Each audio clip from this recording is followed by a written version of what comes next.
리걸마인드 연구소입니다. 대한민국은 헌법주의 국가로서 헌법은 국회라고 부르는 입법정부, 정부라고 부르는 집행정부, 법원이라고 부르는 사법정부의 세 개의 기관에 통치권을 행사하도록 규정하고 있습니다. 대통령은 세 개 통치기관 가운데 하나인 집행정부의 수반이고 대한민국 밖에 나가서는 대한민국을 대표하는 국가의 원수입니다. 2017년 5월 9일 제19대 보궐대통령 선거에서 문재인 후보를 선택했던 사람들은 문재인 후보의 정책을 믿거나 믿고 싶었던 국민들일 것입니다.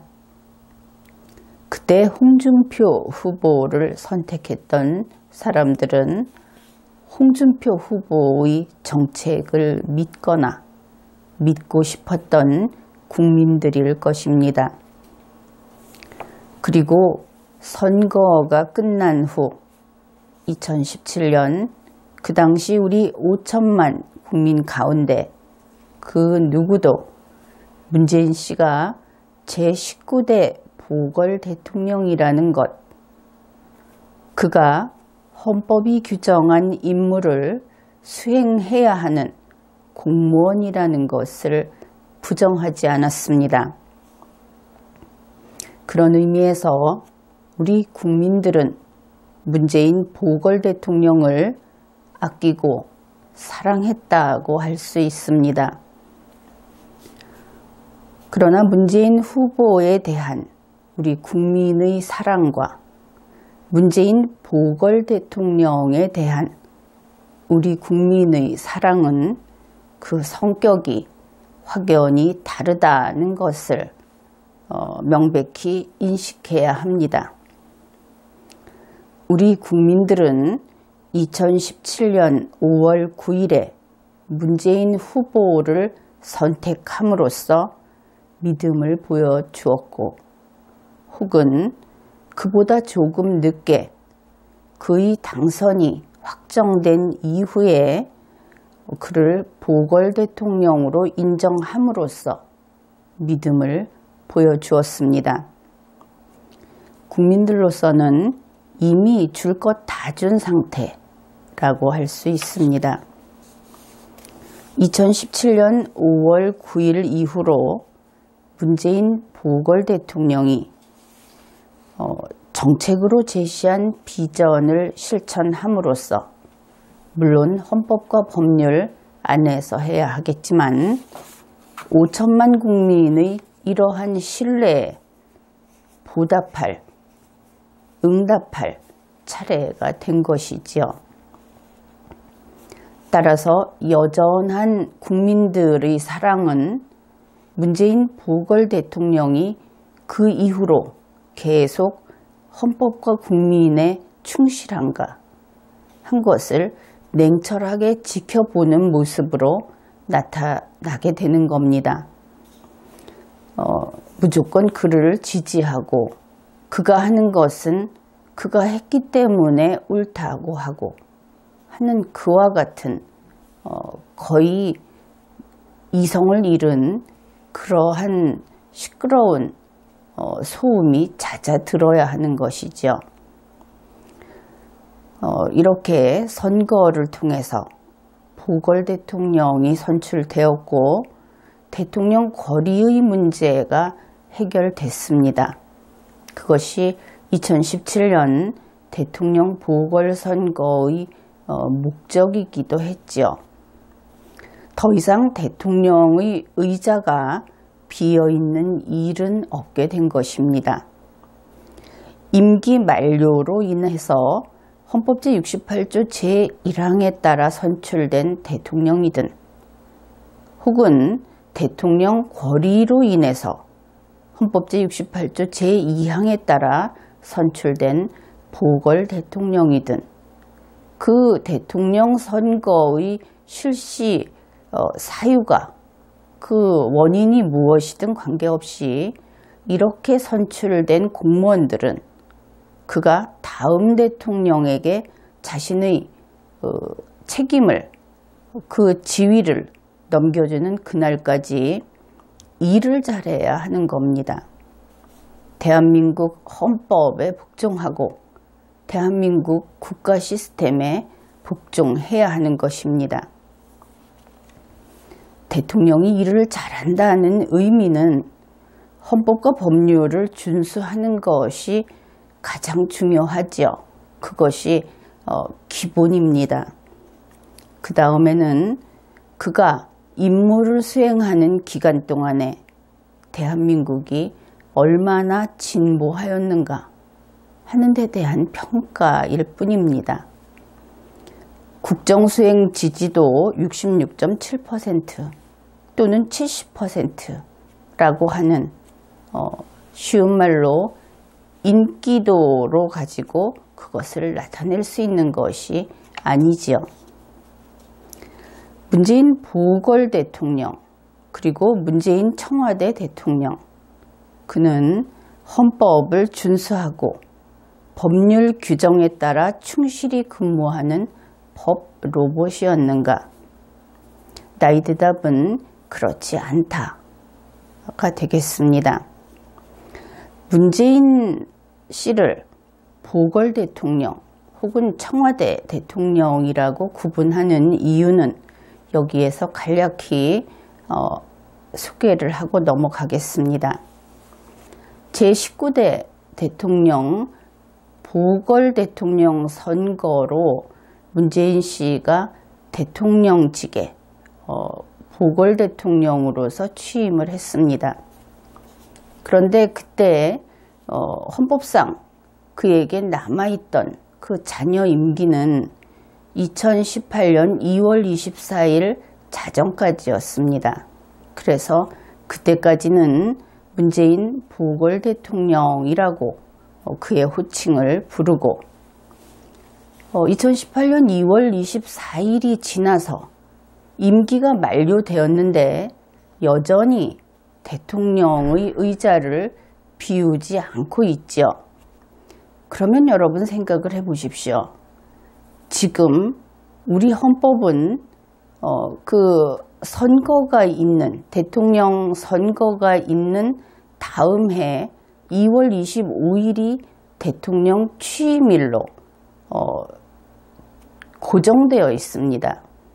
그런데 2018년 2월 25일을 도과해서 계속 대통령직에 있는 문재인 씨는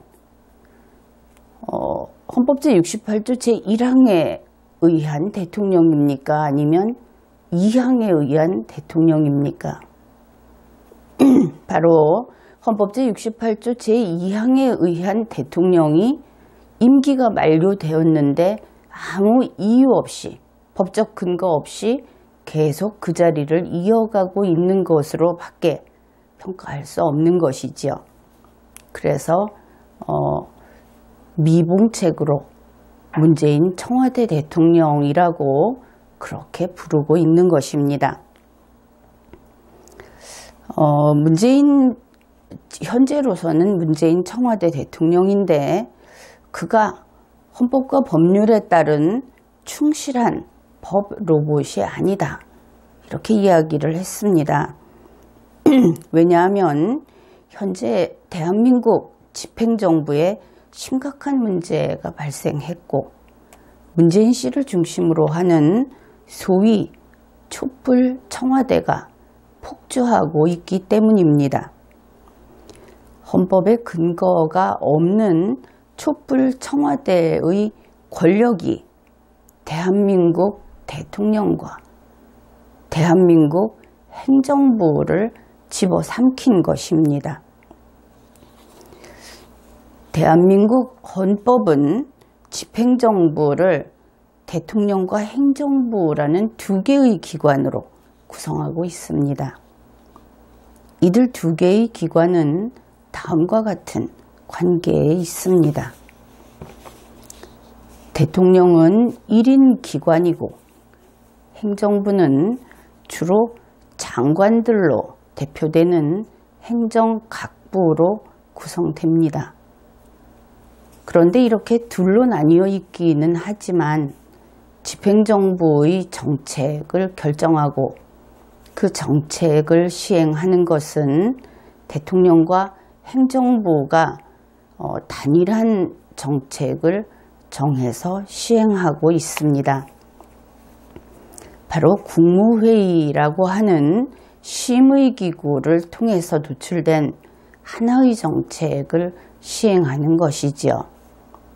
따라서 이 집행정부의 정책은 대통령이 구상한 정책이라고 할 수도 없고 행정부가 구상한 정책이라고도 할 수는 없습니다. 역시 그 역으로 이야기할 수도 있는데 단일한 정책이어야 한다 하는 면에서 엄밀히 말하면 방금 이야기한 내용이 더 적합하겠죠.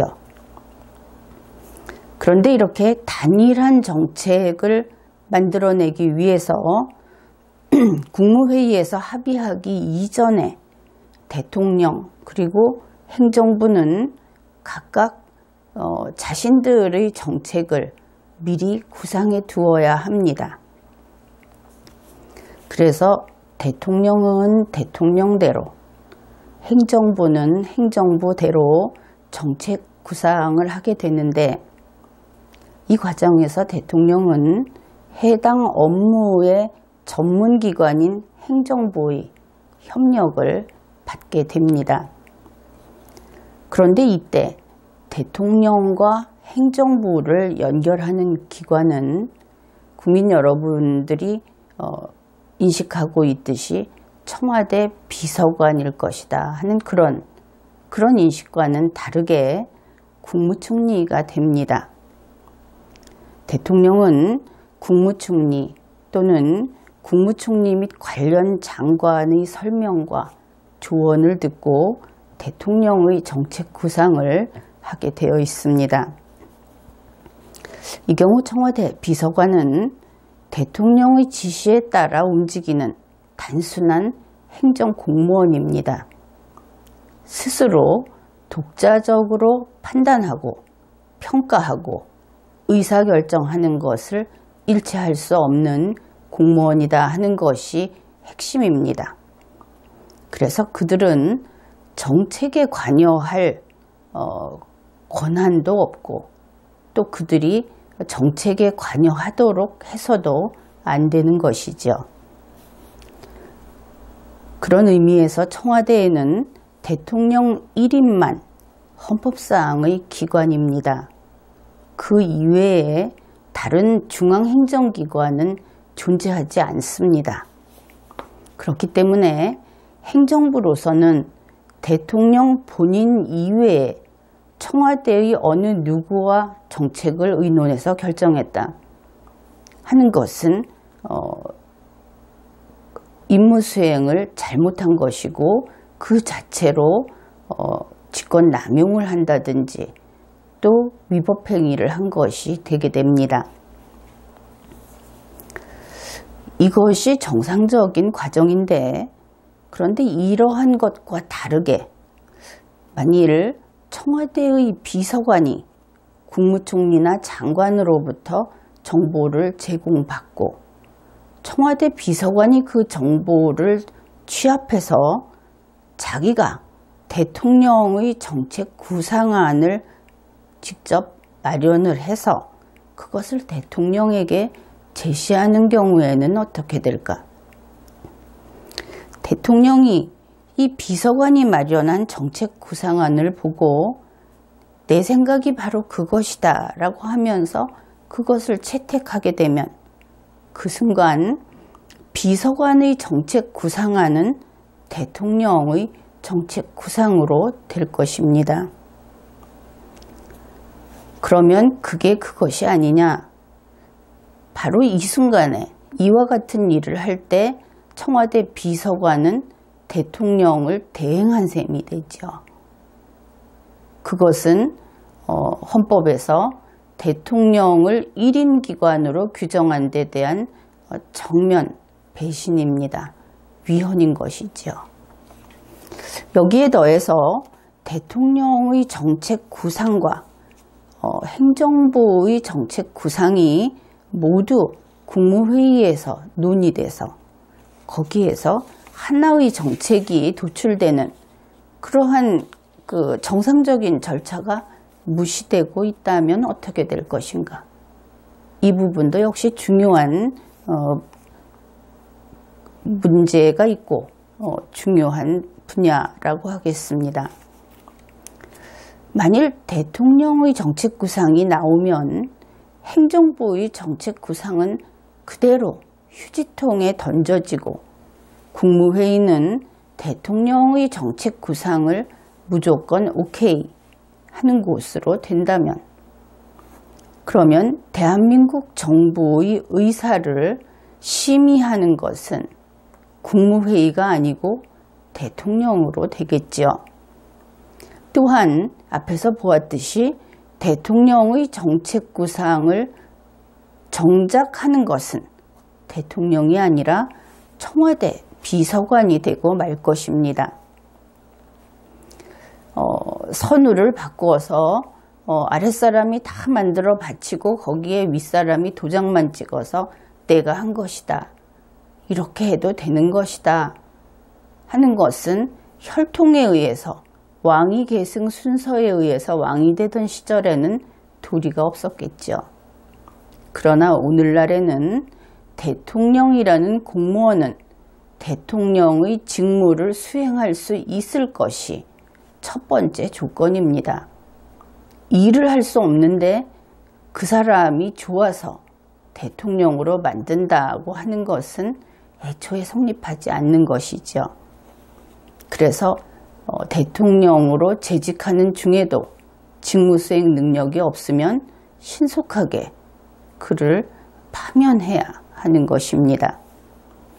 어떻든 흔히 전문성이 없고 국정수행 능력이 부족한, 다시 말해서 대통령 선거가 실패한 경우가 되겠죠.